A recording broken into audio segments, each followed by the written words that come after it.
नहमदुहु व नसल्ली अला रसूलिहिल करीम। क्या आप जानते हैं पाकिस्तान कुर्बानियों का वो समंदर है जिसमें खून, आंसू और भूख की दास्तानें बहती हैं।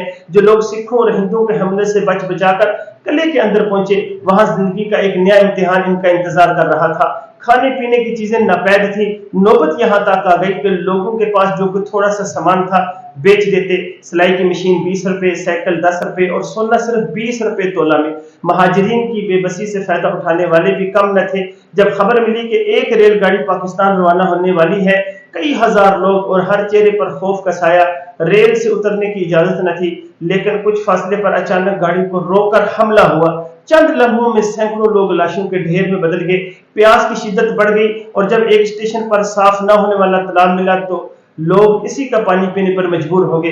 रेल पाकिस्तान की हदूद में दाखिल हुई। पाकिस्तान जिंदाबाद और नारे तकबीर के नारे फिजा में गूंजने लगे।